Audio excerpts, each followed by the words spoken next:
Assalomu alaykum hammalarga. Bir yil sen faqat Neftchini yomonlaysan, hamma videolaringda tanqid qilasan deb kelishdi. Endi bu video faqat Neftchini foydasiga gapiriladi.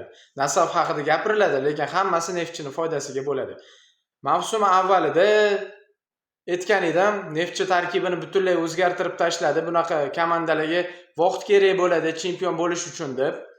Nasaf esa asosiy tarkibini saqlab qoldi. Chempion bo'luvdi o'tgan mavsum yetmaganiga, bu eng katta qadam chempionlik uchun deb.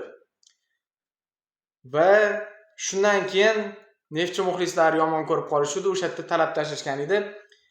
Endi nima bo'lyapti vaziyat? Birinchi davra tugaganida stabil ketayotgan yagona klub bu faqat Nasaf edi.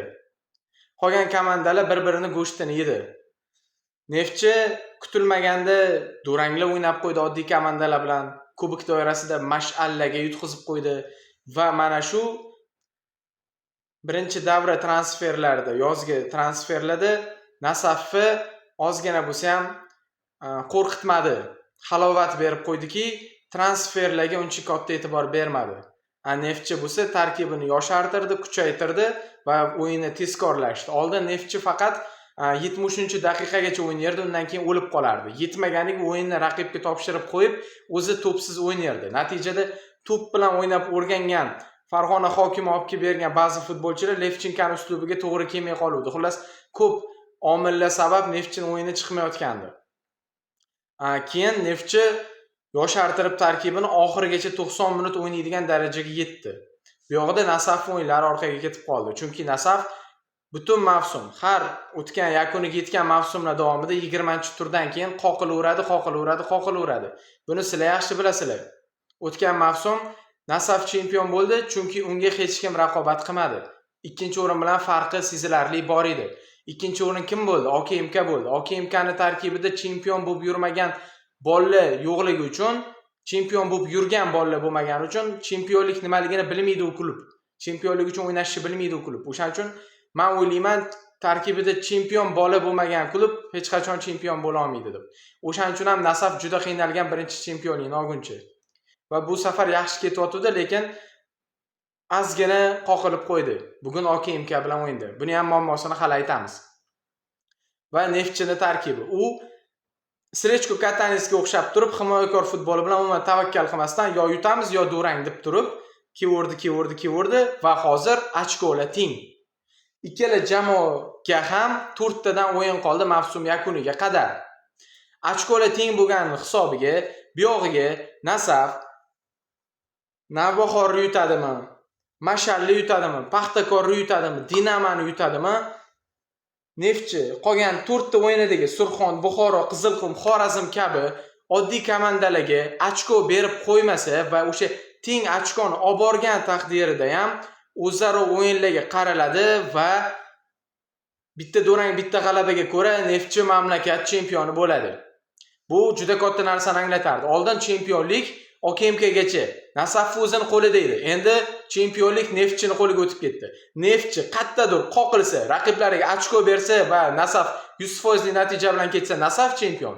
Agar Neftchi qoqilmasdan, Nasaf ham qoqilmasdan ketsa, Neftchi chempion. Tushunasizlar, endi vaziyat qanaqa bo'lib ketgan. Endi bu yog'iga qaranglar. Nasaf o'yinlarini gapiraman sizlarga. Navbahor bilan o'yin bor. Navbahor kuchsiz raqib Nasaf uchun va OKMKning alamini ham Navbahorga sochib yuboradi klub. Birinchi taymni boshidan o'ta hujumkor o'ynaydi. Navbahorni ko'rmay o'tib ketadi deb aytsak bo'ladi bemalol. Qo'qonga yutqizib qo'ydi u klub. Keyin Mashal balkim raqobat qilib berar, boshqa bo'lar, lekin Pro Ligaga tushib ketadigan holda emas. Ikkinchi tarafdan o'zini vatandoshi, viloyatdoshini qo'llab olsa kerak. Chunki ikkalovi ham Qashqadaryo hokimiyatiga bo'ysunadi, balki tepadan ham buyruq berilar. Mashal Nasafdan ochko olib qo'ysang, ko'tingni ertaman deb. Prikol qilib aytayapman. Keyin Paxtakor uyiga Toshkentga kelinadi. Bu jon olib, jon berish o'yini bo'ladi. Chunki Paxtakor doim g'alaba uchun o'ynaydi.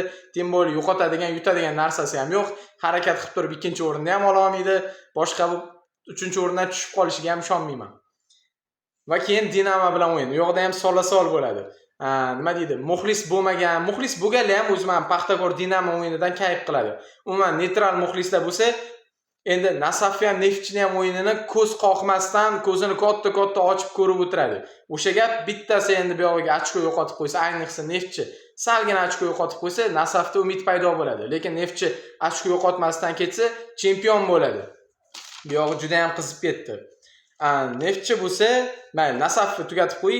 Mana shu 4 ta raqiblarning orasida Al-Vahda bilan o'ynaydi. Traktor bilan o'ynaydi. Al-Ittihod bilan o'ynaydi. Nasaf uchun endidan aytsak bo'ladi, xalqaro maydon tugadi deb.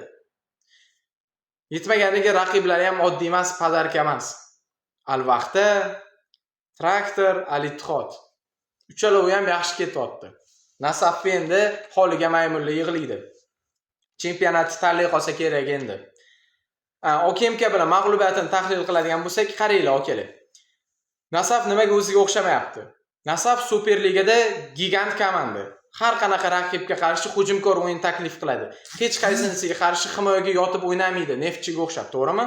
Neftchi o'zi tengi, o'zidan kuchsiz komandalarga qarshi ham hisob o'zini foydasiga hal qilib olgandan keyin himoyaga yotib o'yinni cho'zib tashlashi mumkin. Lekin Nasaf himoyaga yotganini ko'rmagansizlar va mana shunaqa o'zi ham bilmaydi qanaqa himoyakor o'ynashni. Bilmasdan turib Shabab Alahlining uyiga himoyakor tarkib bilan borib, himoyakor o'yin ko'rsatib, orqada zich o'ynab kelyapti. Tarkib buni eplolmadi. O'sha ikkita qanot himoyachilari, Sherzod Nasrullayev hujumda zo'rmi, himoyadami? Savol. Hujumda zo'r. Zafar Murod Abdurahmatov hujumda zo'rmi, himoyadami? Hujumda zo'r. Himoyada yaxshi emas u bola. Va yetmaganiga Umarbek Eshmurodov tepaga chiqazib qo'ydi, keyin orqaga yana ikkita himoyachi qo'yib qo'ydi. Orqada himoyachilar ko'payib ketdi. Raqibni buzamiz deb turib orqada zich bo'lib o'ynashdi, raqibni kirgizmaymiz deb o'ynadi. Komanda yetmaganiga asosiy tarkib bollari Oybek Bozorov, Cholovich OKMKga qarshi qanaqa o'yinni o'zgartirib yubordi va Husayn Norchayev 3 ta asosiy futbolchi ikkinchi taym boshidan o'yinga qo'shildi. Ungacha zaxirada edi. Bu o'yinni ikkinchi taymda hal qilishga bo'lgan intilish edi. Birinchi taymda himoyakor tarkib bilan raqib kirgizmasdan o'yinni ushlab turaman, ikkinchi tarkibda Sveji asosiy tarkib bollarimni tushirib o'yinni o'zgartirib yuboraman deb o'ylagan Ro'ziqul Berdiyev. Ro'ziqul Berdiyev yutqizdi o'sha o'yinni. Shabab Alahli hech qaysi komandaga 4 ta 3 ta urmagan edi va Nasaf ko'rib tashlayapti. Nasaf orqada zich o'ynab turib, na raqibning hujumini buzoldi, na orqada ko'pchilik bo'lib qolib ketganning hisobiga oldinda kamchilik bo'lib qolib, o'zining o'yinini ko'rsata olmadi. Tushunasizlar? Bu Berdiyevning mag'lubiyati edi. Keyin OKMKga qarshi o'yinda ham xalqaro maydonlarda va ba'zi katta o'yinlarda Umar Eshmurodovni maydon markazigacha chiqazyotdi. Chunki Nasaf yarim himoyasida hujum buzadigan yarim himoyachi yo'q. Hujum boshlaydigan bolalar bor, lekin hujum buzadiganlar yo'q. O'shaning uchun Umar Eshmurodovni tepaga chiqazgan edi, hujumni o'sha yerda buzish uchun, undan o'tib ketsa himoyachilar buzish uchun. Kep turib Shabab Alahliga qarshi ham Umarni oldinga chiqazib o'ynadi, lekin OKMKga qarshi o'yinda OKMK mavsum boshidan beri markazdan o'ynab keladi-da. Shuni Nasaf nahotki esdan chiqazib qo'ydimi? Markazga e'tibor qaratmadi bugun. Markazda zich o'ynamadi. Markazdan raqib hujumlarini buzish uchun Umar Eshmurodovni oldinga chiqazmadi. Shabab Alahliga qarshi 5 ta himoyachi bilan o'ynayapti, lekin OKMKga qarshi 5 ta himoyachi bilan o'ynamadi. Umar Eshmurodov odatda oldinga chiqazardi, orqada Golban va Alibek Davronov yoki G'olib G'aybullayev, Alibek Davronovlar bo'lardi. OKMKga qarshi o'yinda markazni yumshoq qilib qo'ydi va shuni hisobiga OKMK markazdan hujumlarini qildi, Nasaf buza olmadi. Ayniqsa ikkinchi taymda bu yaqqol sezildi. Kopto OKMKga tushyapti, OKMK markazdan chiqib ketib qoldi. Kopto kimga kerak? Nasafga kerak. Vaqt kimga kerak? Nasafga kerak. Gol kimga kerak? Nasafga kerak. Lekin Kopto OKMKga o'tganda Koptoni olib qo'ya olmayapti. OKMK markazdan o'tib ketyapti. Yana qaytarib aytaman. OKMK mavsum boshidan beri faqat markazdan o'ynaydi. Markazda zich bo'lib o'ynaydi. Lekin shunaqa bo'lsa ham Berdiyev markazda hujumini buzishga balkim o'ylagandir, lekin Umar Eshmurodov oldinga chiqazmadi. Hujumini Nasaf maydon markazida OKMKning o'yinini buza olmadi. Tushunasizlarmi? Va Cheranni mahoratiga ko'ra urilgan gol. Boshini qirrasi bilan Naryo birligiga solib qo'yapti. Cheranga har doimgidek gap yo'q. 150-golini urdi va Superliga to'pirarlari 10 taligiga kirdi. Endi Neftchi haqida gapiramiz. Keyingi raqibi Surxon uyiga boradi. Keyin Buxoro, keyin Qizilqum, keyin Xorazm. Ko'ryapsizlar? Mana shu 4 ta komanda. Mana shu 4 ta loyiha qoqilmasa, boshqa o'yini ham yo'q Neftchini. Nasafga o'xshab bu yoqqa e'tibor qaratmaydi. Endi faqat Superliga. Bolalarda motivatsiya bor, chunki chempionlik faqat o'ziga bog'liq. Yutib ketaversa, Nasaf ham bu yoqdan yutib ketgan taqdirda ham ochkoli teng bo'ladi. O'zaro o'yinga ko'ra Neftchi O'zbekiston chempioni bo'ladi. Chonsizlar. Shunaqa gaplar, xayr, sog' va salomat bo'linglar.